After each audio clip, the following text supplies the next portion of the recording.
सुप्रभात बच्चों। आज हम लोग कक्षा 7 में अभ्यास सागर का पाठ 17 कर रहे हैं बेटा, काकी। और इसमें जो हमारा अभ्यास का दे रखा है विषय वो है तत्सम, तद्भव, देशज और आगत शब्द। यानी उत्पत्ति के आधार पर हम लोग शब्दों को, यानी शब्दों की उत्पत्ति कहाँ से हुई है, वो कहाँ से आए हैं, उसके अनुसार शब्द, इनके शब्द भेद जो होता है वो, यानी उत्पत्ति के आधार पर उसके 4 भाग होते हैं: तत्सम, तद्भव, देशज, आगत और एक पांचवा भी माना जाता है संकर। तो यहाँ पर हमारे इन 4 भेदों का ही बताया गया है, तत्सम, तद्भव, देशज और आगत। तो हम लोग इनके बारे में जानने से पहले एक बार यहाँ देखते हैं बेटा। यहाँ पर कुछ शब्द काले मोटे करके दिखाए गए हैं, जैसे काकी के अग्नि। तो यहाँ पर अग्नि शब्द को काला और मोटा दिखाया गया है, उसको बोल्ड किया गया है। संस्कार में भी वह जा न सका। अगला है इसमें, उस दिन शामू को चिंता के मारे बड़ी रात तक नींद नहीं आई। तो यहाँ पर रात और नींद। शामू और भोला अंधेरी कोठरी में बैठे हुए पतंग में रस्सी बांध रहे थे। तो यहाँ पर कोठरी। उसके बाद है उसने एक स्टूल। तो यहाँ पर स्टूल शब्द।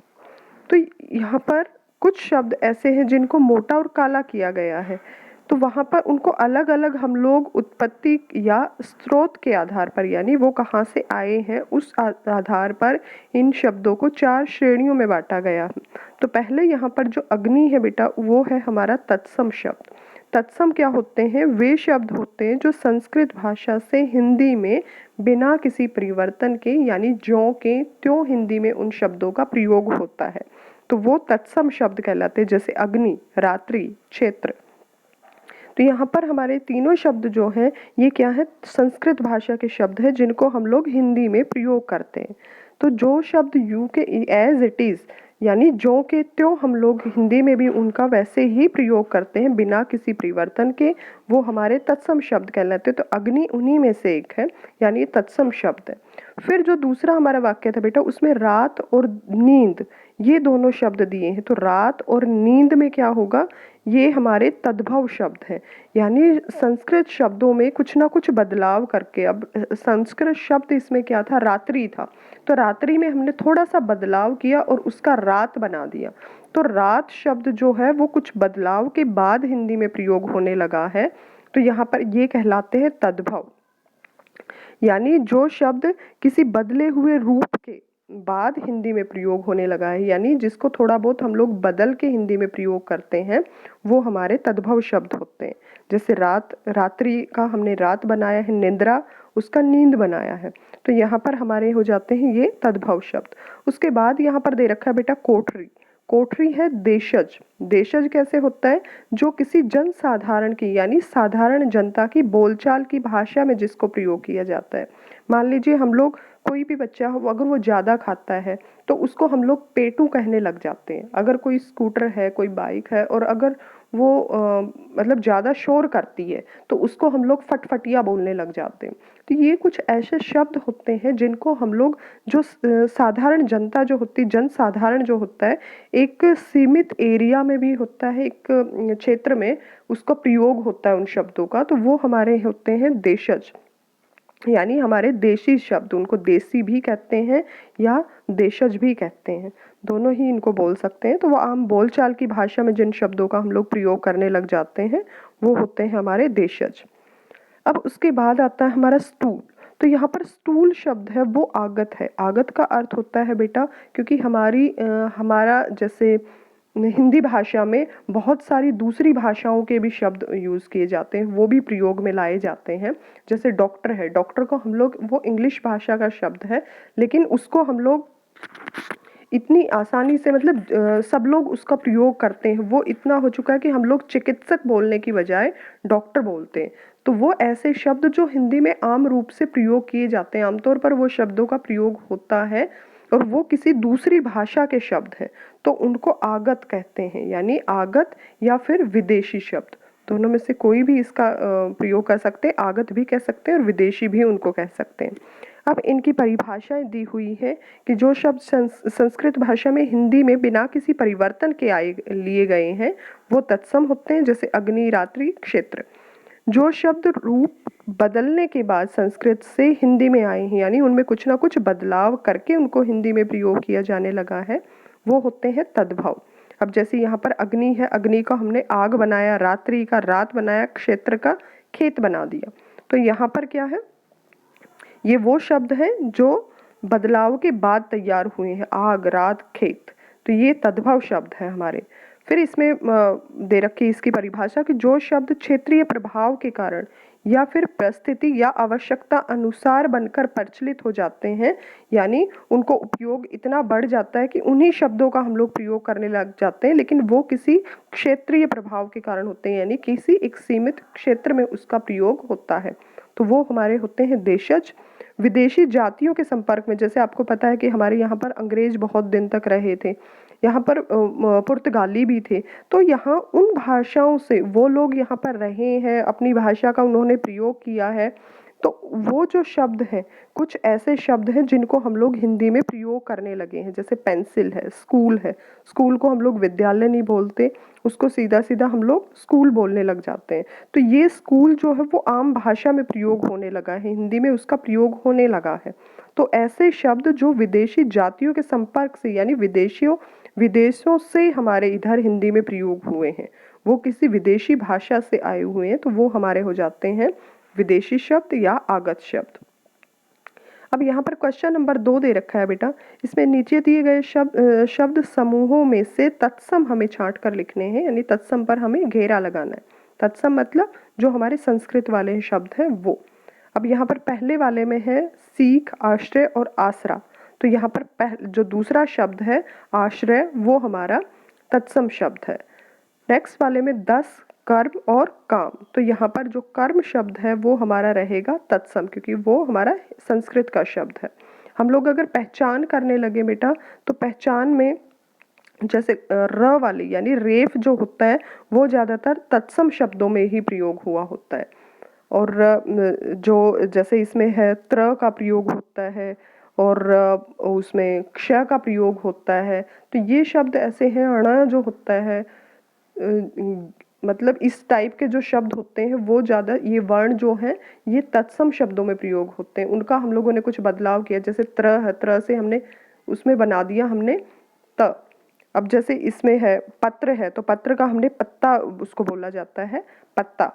तो वो हमारा प्रयोग में आने लगा है। कुछ शब्द ऐसे होते हैं कि जैसे क्षेत्र है, क्षेत्र का हम लोगों ने खेत बना दिया, क्ष जो होता है उसका ख बनना है, और जो त्र है उसका त बना दिया है। तो ये हमारे तद्भव भाषा में, तद्भव शब्दों में आ जाते हैं फिर।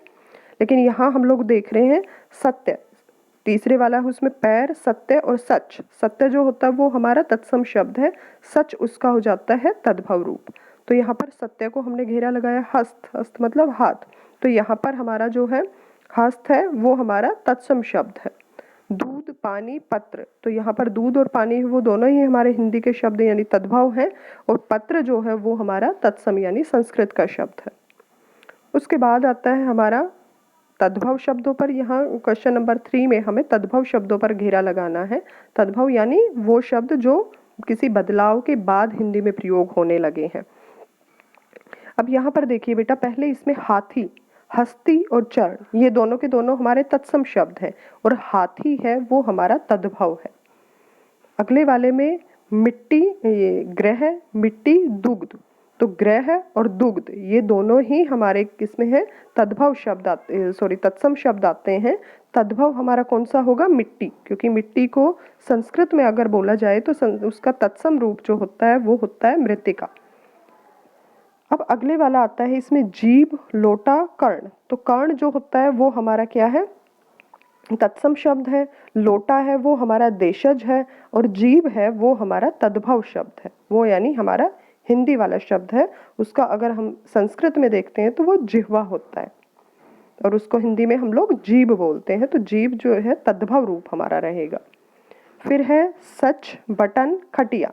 अब यहाँ पर सच जो है वो हमारा तद्भव शब्द है, सत्य उसका हमारा रहेगा तत्सम, और बटन है वो हमारा हो जाता है इंग्लिश का शब्द, खटिया है वो हमारा देशज शब्द है, यानी जो हमारी आम बोलचाल में बोला जाता है खटिया। गमछा, मेज और सपना, इनमें से हम लोग जो सपना है उस पर हम लोग सर्कल करेंगे, उस पर हम लोग घेरा लगाएंगे, क्योंकि वो हमारा तद्भव शब्द है। स्वपन जो होगा वो इसका तत्सम रूप होगा। अब यहाँ पर कुछ ऐसे दे रखे हैं, देशज शब्दों पर हमें घेरा लगाना है। इनमें से छांटना है भोंपू। भोंपू जो हो जाता है वो हमारा है देशज, यानी एक आम बोलचाल की भाषा में हम लोग भोंपू शब्द यूज करते हैं। घी, थैला, प्योधा, इसमें से हमारा देशज कौन सा होगा? थैला। पगड़ी, आंसू और तौलिया, तो यहाँ पर पगड़ी शब्द है वो हमारा हो जाता है देशज। डिबिया, बेगम, गणना, इसमें डिबिया शब्द हमारा देशज रहेगा। तेज, गाड़ी और कर्ण, इसमें हमारा रहेगा गाड़ी शब्द जो देशज है।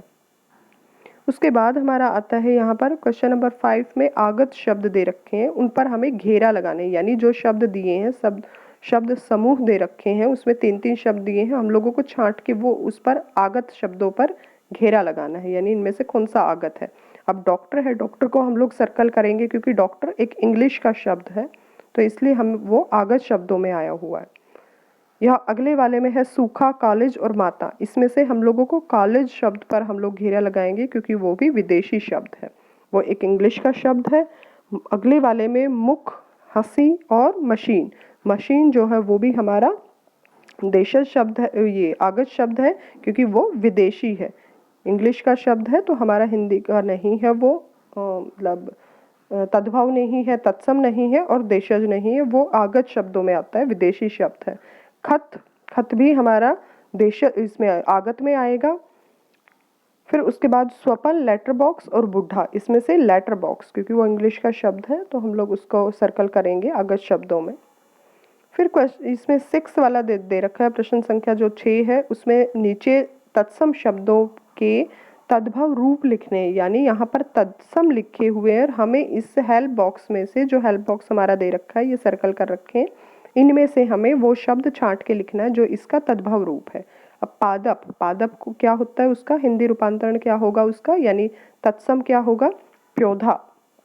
दंत, दांत। ग्रह, घर।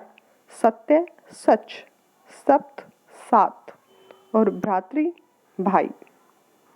तो ये हमारे हो जाते हैं वो शब्द जो तत्सम में आते हैं, तद्भव में आते हैं हमें, क्योंकि तत्सम इन्होंने दिए, संस्कृत के शब्द दिए हैं और हमें उनका हिंदी वाले शब्द लिखने हैं। फिर यहाँ पर हमें प्रश्न 7 है, उसमें तद्भव दे रखे हैं हमारे, यानी हिंदी वाले शब्द दे रखे हैं और हमें उनका संस्कृत शब्द बताना है, यानी उसका तत्सम रूप क्या होगा। अब मोर, मोर को संस्कृत में क्या बोला जाता है? मयूर। ऊपर वो हेल्प बॉक्स है उसी में से हम लोग लिखेंगे बेटा। ऊंट, उसका उष्ट्र। यहाँ पर खेत, क्षेत्र या उसको क्षेत्र भी बोलते हैं। और यहाँ मिट्टी, मृतिका। सपना, स्वपन। मक्खी, मक्षिका।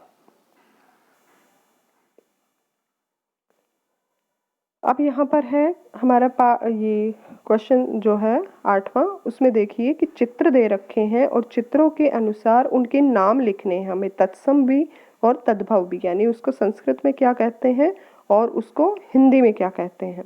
तो यहाँ पर जैसे 7 है, 7 को हम लोग कहेंगे सप्त और सात, यानी सप्त जो है वो इसका संस्कृत का तत्सम रूप है और तद्भव इसका रहेगा सात। उष्ट्र जो है इसमें ऊंट, जो ये संस्कृत का शब्द जो पिक्चर में दे रखा है, और ऊंट इसका तद्भव रूप है। हाथी की पिक्चर इसमें दे रखी है, तो जो हस्ती है वो इसका तत्सम शब्द है और हाथी इसका तद्भव रूप है। आगे जो पिक्चर दे रखी है उसमें घ वाली में कृषक, कृषक मतलब किसान, तो उसका तद्भव रूप क्या होगा? किसान। तत्सम है वो संस्कृत का शब्द है, यानी तत्सम शब्द है कृषक। अब उसके बाद है अगली पिक्चर जो दे रखी है, चित्र दे रखा है, वो है कूप। कूप का अर्थ होता है कुआं, तो तत्सम उसका रूप रहेगा कूप और तद्भव रहेगा कुआं। अगली पिक्चर में आम्र, आम्र जो है वो संस्कृत का शब्द है, उसको हिंदी में आम कहते हैं, यानी तद्भव जो है वो आम है।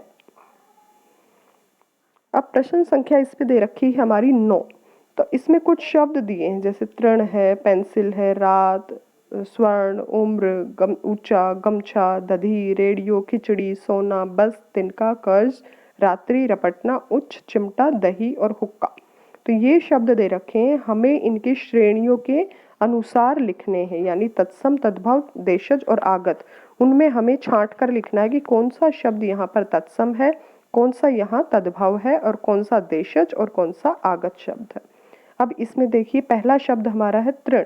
तृण क्या होता है? एक तत्सम शब्द है जिसका अर्थ होता है तिनका। तो यहाँ पर इसको हम लोग तत्सम की श्रेणी में लिखेंगे। उसके बाद है पेंसिल। पेंसिल हमारा कौन सा शब्द हो जाता है? पेंसिल यहाँ पर हमारा आगत शब्द होता है, क्योंकि ये इंग्लिश का शब्द हो जाता है, तो इसको हम लोग किसमें डालेंगे? आगत शब्दों में। फिर रात। रात हमारा हिंदी का शब्द होता है, क्योंकि इसका संस्कृत रूपांतरण क्या होता है? रात्रि। तो यहाँ पर तद्भव जो है उसमें हमारा रात शब्द आएगा। अगले वाला है स्वर्ण। स्वर्ण का अर्थ होता है सोना, तो तत्सम जो है इसका स्वर्ण, यानी स्वर्ण का अर्थ क्या है? सोना होता है, तत्सम रूप उसका स्वर्ण होता है। तो यहाँ पर हम लोग इसमें लिखेंगे तत्सम में। तो तत्सम वाले शब्द हैं उसमें तृण, स्वर्ण, उच्च, रात्रि और दधि, ये हमारे शब्द आए हैं तत्सम में। और हिंदी में यानी तद्भव वाले जो शब्द हैं वो हमारे हैं रात, ऊंचा, सोना, तिनका और दही।